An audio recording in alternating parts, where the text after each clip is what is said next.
Hi, friend, and welcome back to Hope in June, a weekly podcast for anyone experiencing infertility or a season of waiting. I'm Chandler, and as we step into this season of family gatherings and celebrations, I want to talk about something that often weighs heavy for those walking through infertility: being surrounded by people who may not understand your pain. Before we start, let's take a deep breath together. Ready?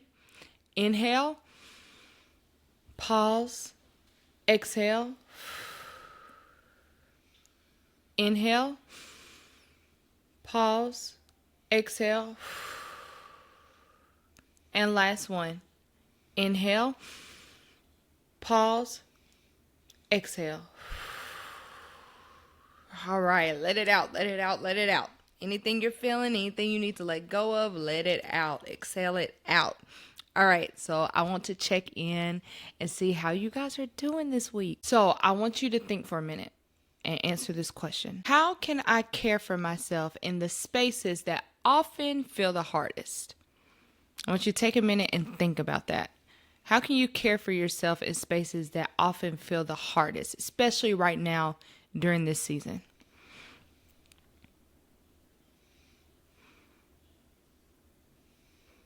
Thank you for sharing, Fran. And if you didn't and you're still thinking, that's fine too. I want to share how I can care for myself in spaces that often feel the hardest. Y'all know I've been talking about this for the past 3 weeks. Running a business and trying to give my all, really, and do my best and really give 110% to it.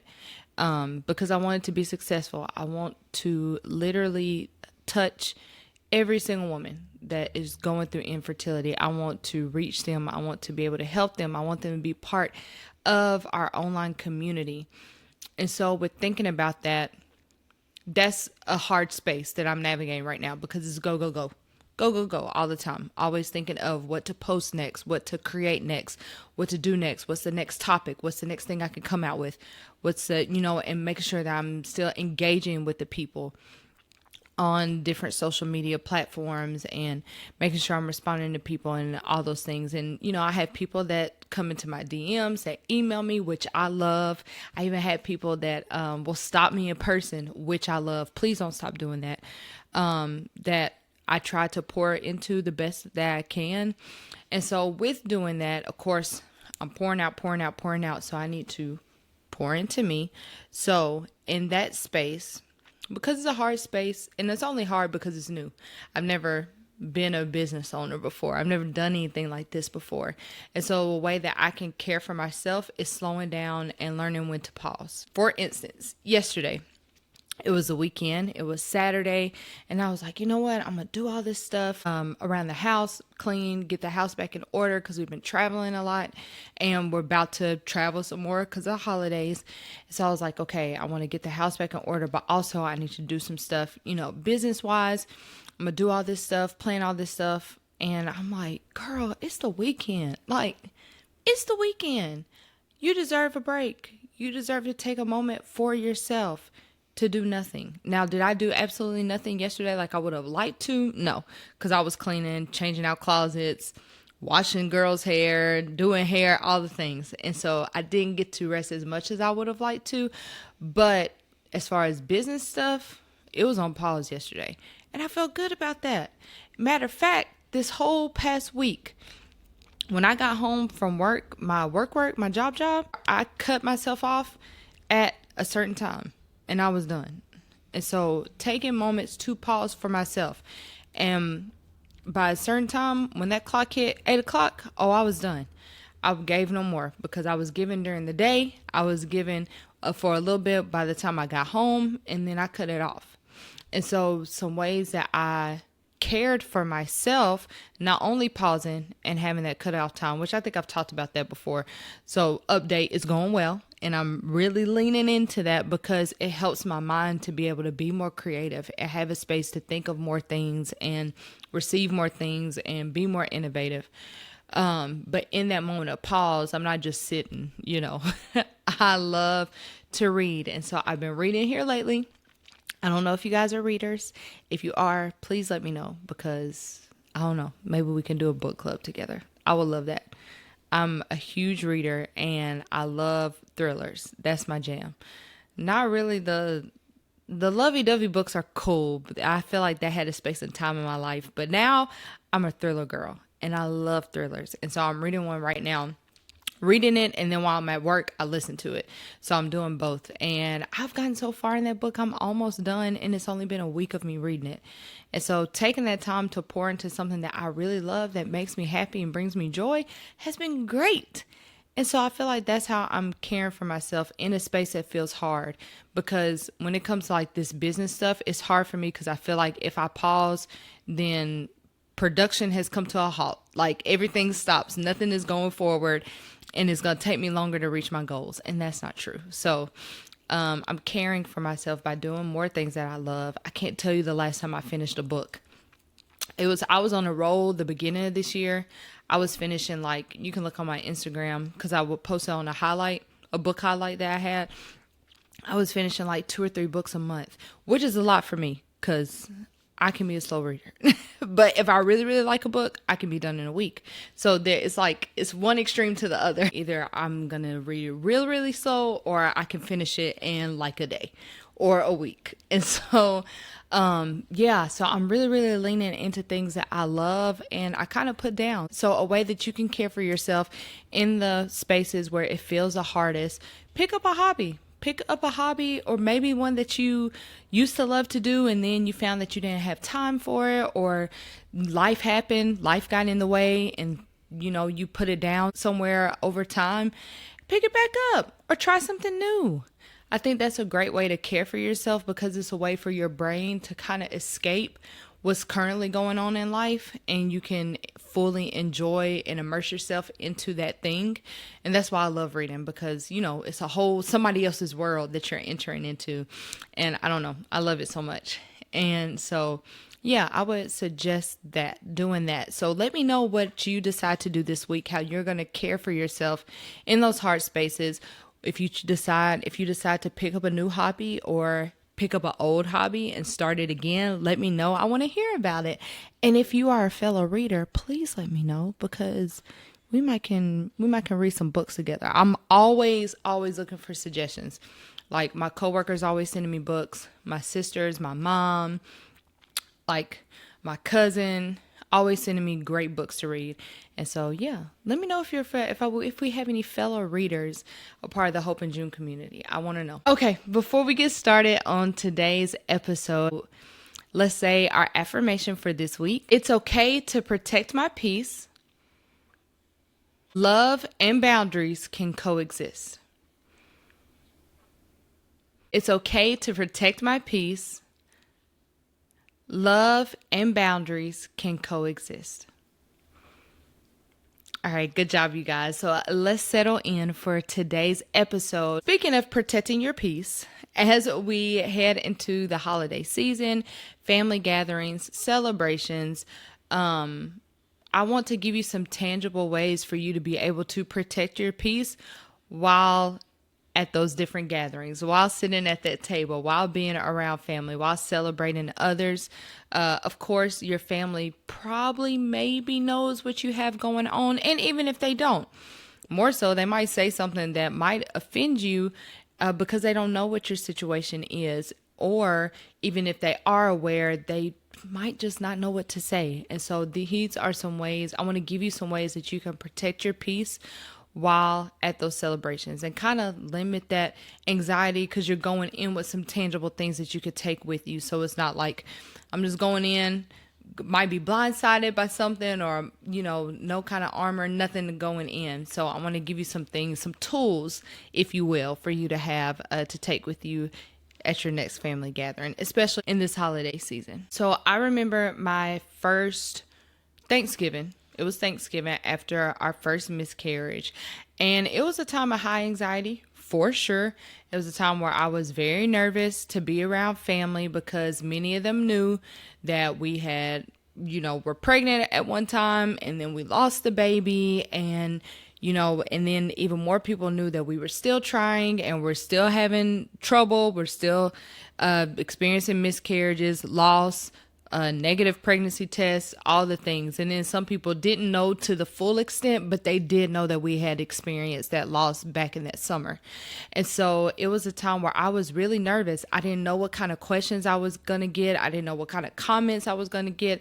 I didn't know who I was going to be around, who might be pregnant. That might be the time that they decide to announce it, because we all know holiday season, people love to announce that they're pregnant or that they're getting married, or engagements, like all these big events a lot of times surround holidays. So I was nervous, like, who in the room, like, is somebody gonna like announce that they're expecting? Like, I don't know what, just super on edge, because I didn't know what to expect.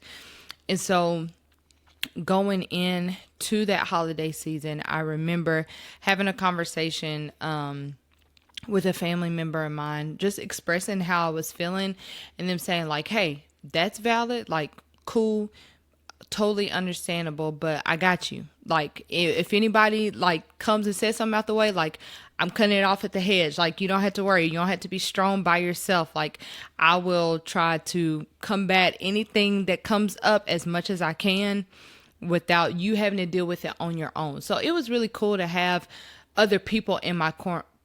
It was almost like I had an army backing me up. And not saying that, my family needed to be fought or anything, like, because they had great intentions for sure. But to have people in my corner like, hey, do you know what's going on? You hear anybody say anything, or somebody comes and asks you, like, go ahead and, diffuse the fire, before it even starts. Like, diffuse it, like, put it out for me. And so it was really cool to have people on my side, in my corner, doing that for me on my behalf, because there were many moments during that family gathering. So for Thanksgiving, we'll all gather. At that point in time, we were still doing Thanksgiving at my grandmother's house. And so I remember there were many moments where I had to duck out, go to the bathroom and cry, just being overwhelmed by family, because I love, like, family is so important to me, as I'm sure it is to many of you. And so being around family kind of puts you in your feelings, like, like, like, I love this time that we can share these memories that we're making together. And it would have been so cool. It would have been so special to have my little one here that would have been a part of these memories next year, next Thanksgiving, next Christmas, whatever the next holiday would have been. And so it kind of puts you in your feelings a little bit. And so I remember, there were several moments where I had to duck out, go to the bathroom, have a little cry, and then come back. But it was cool because I had people in my corner that if I ducked out, it wasn't like, where's Chandler? Where'd she go? Or if I came back, why are your eyes red? Why are you, have you been crying? Like, I didn't have to worry about that, because people, they were already taking care of it for me. Like, hey, she walked out, she just a little, she going through some things. She might be a little sad, like, but she's okay. She's good. Just try to keep her, happy. Try to, keep her spirits up and say something encouraging, things like that. And so I appreciated that. That made a world of difference for the family gatherings. And I appreciated that because you can only smile for so long. Like, I had my moments literally just being in the room for Thanksgiving dinner, to where I was happy and then I was sad. And then I would be happy again. Somebody would say something funny, and then I'm sad again. Like, it was an emotional roller coaster the whole dinner, the whole day. And feeling like I didn't have to smile and fake it the whole time for the sake of making other people feel comfortable felt great, because that is a lot. That is emotionally tiring. And I don't think I would have felt that way, felt that I could have those moments to where I walked out or took a break, if I wouldn't have had that conversation with family first. If I wouldn't have had that conversation with that family member and they kind of gave me permission, not that I was needing permission, but kind of reminded me like, hey, you're human and you're going through a lot. Like, if you need to take a moment to step away, like, you're not bothering us, like, do what you need to do for you. And so I don't think that I would have did that if they wouldn't have said that to me. So I will be that person to say that to you. If you need to take a break during these family gatherings, you don't have to smile and grin and bear it through the whole dinner, through the whole day. If you need to take a moment for yourself, you need to take a break, you need to step away, it's okay.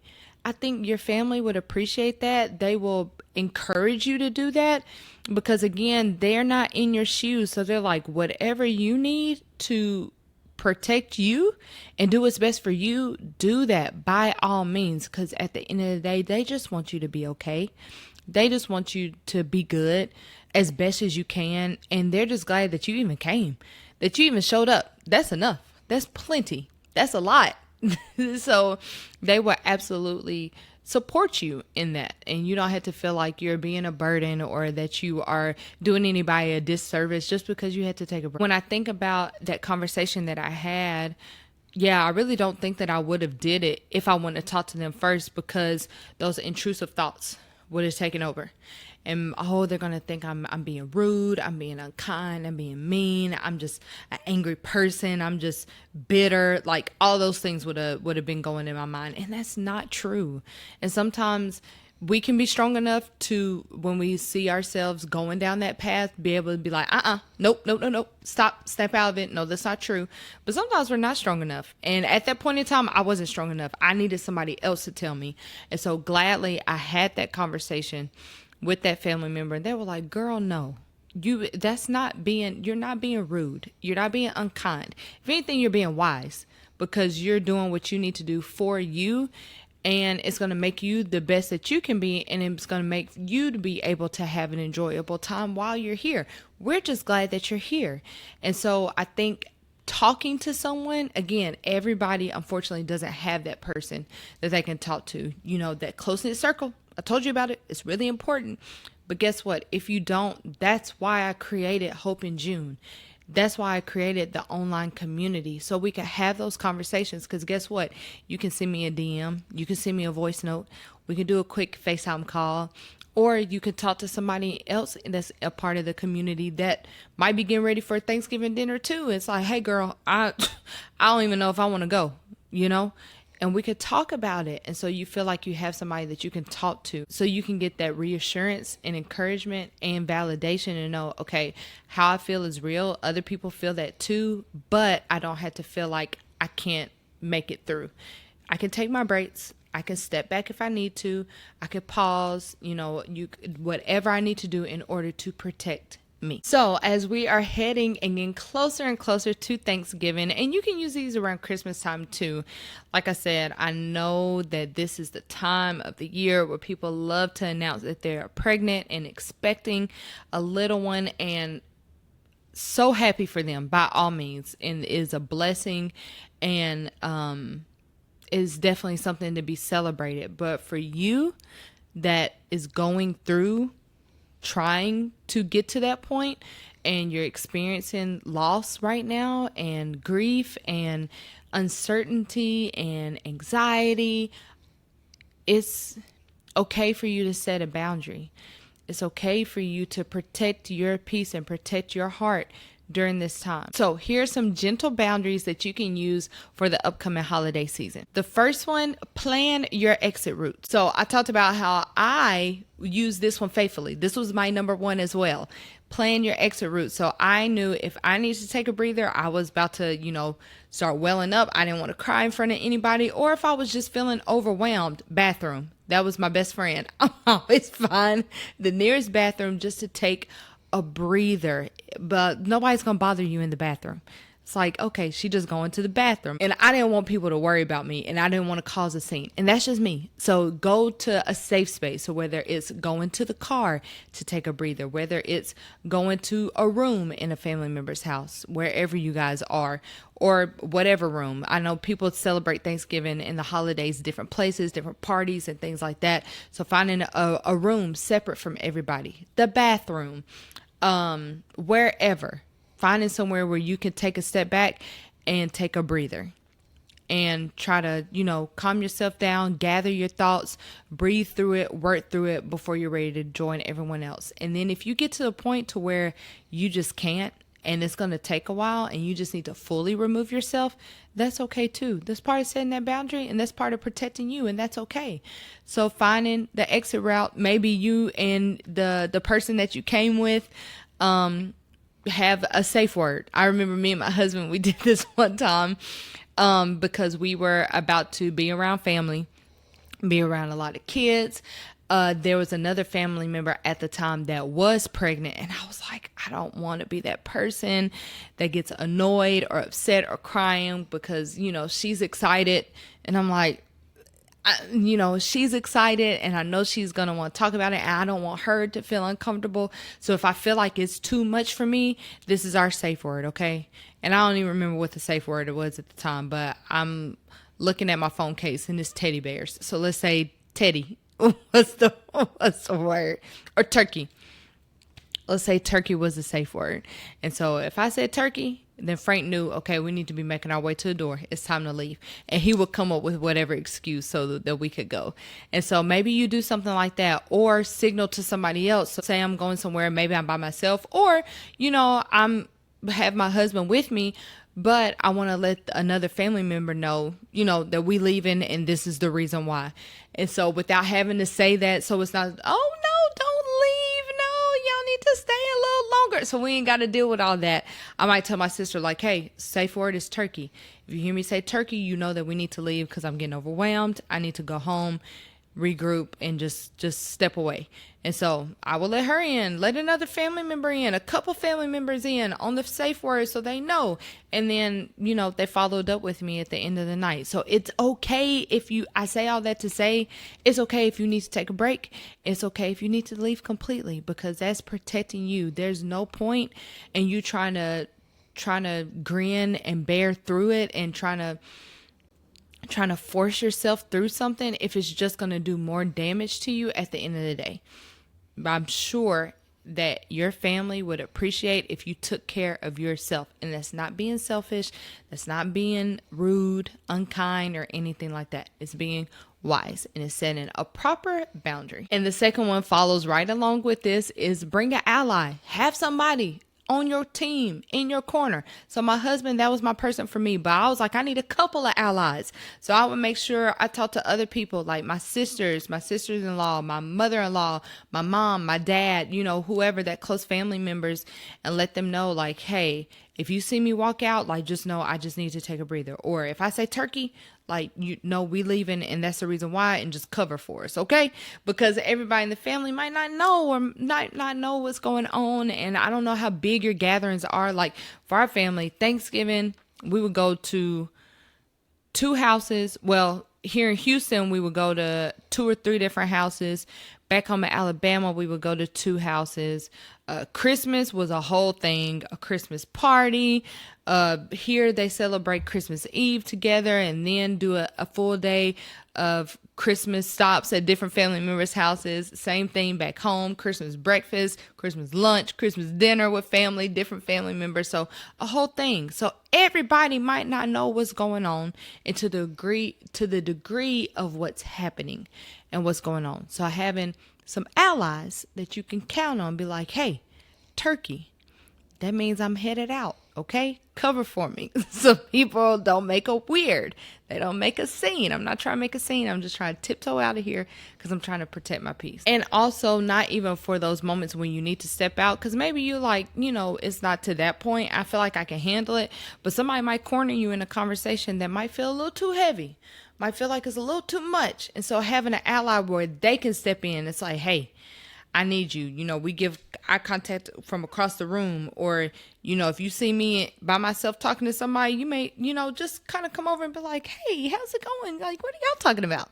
What's going on? Oh, okay. Just try to see and suss it out and see if I'm comfortable or if I'm getting uncomfortable, if I need you to shut it down, like whatever the case is. I have those conversations up front with people.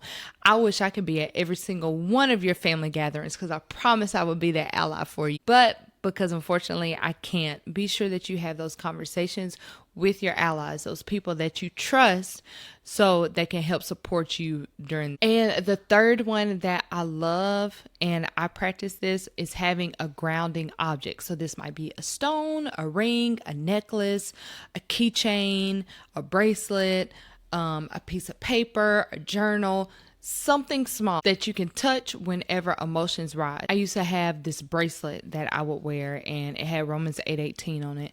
And so anytime like emotions would arise and things, it had beads on it. And so I would just spin the beads. I would spin the beads, and it would help me kind of to calm down or refocus my attention. Like if I feel like tears are welling up, I get get to spinning those beads, and it will help me to kind of soothe me and help me to calm down and ground me and help me to refocus my attention, and it will help me to calm down. So finding something like that to help you to, when emotions feel like they're about to rise and get a little high, helping you to calm it down. Be like, okay, all right, my little beads, or I have a necklace that I would twirl, or, earrings, or, a journal. It's like, you know what, I'm going to go sketch, or I might, go color or something. Some kind of object to help you when emotions rise, when they become high, to help you to recenter and calm it down.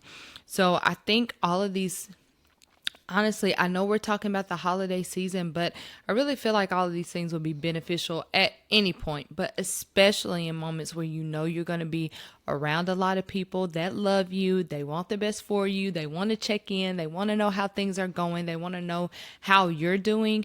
And you might not be ready for all of those conversations or for 20 of those conversations within one day.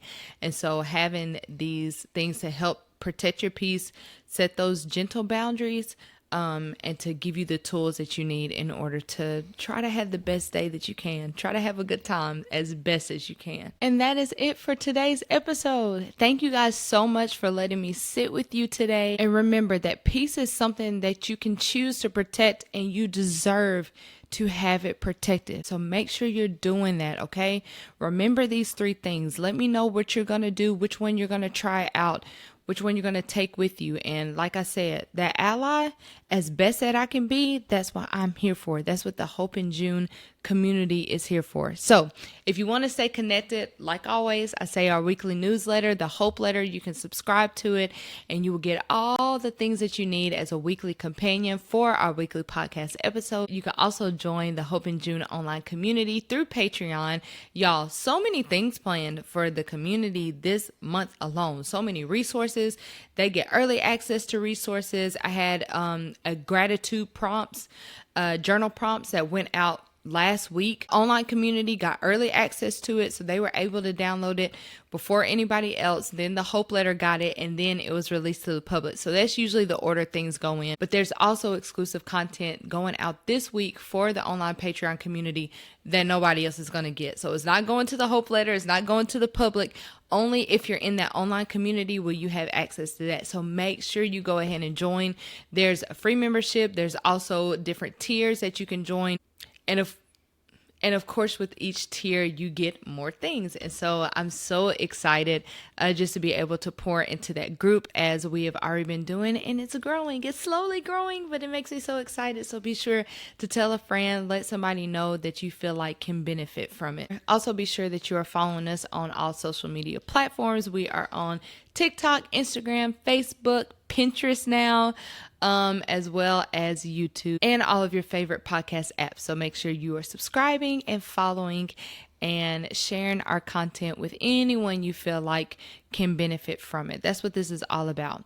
Oh, also this month we have a new mini series that is coming out. It was supposed to drop last Friday, but it's going to drop this Friday. So every Friday in the month of November, a mini series is going to be coming out. I'm so excited. Our Tiny Joys and Quiet Practices series, I'm so excited about. So make sure you come back on Friday for episode 1 of our mini series. And yeah, thank you guys so much for being here. My hope and prayer is that you have a wonderful holiday season, that through these episodes, it helps to limit that anxiety a little bit with each episode, give you some tools to help you be able to go through it and approach it with some hope and happiness, knowing that you have some people on your side, walk through it with you. I love you guys. Take care of your heart, and I'll see you next week. Bye.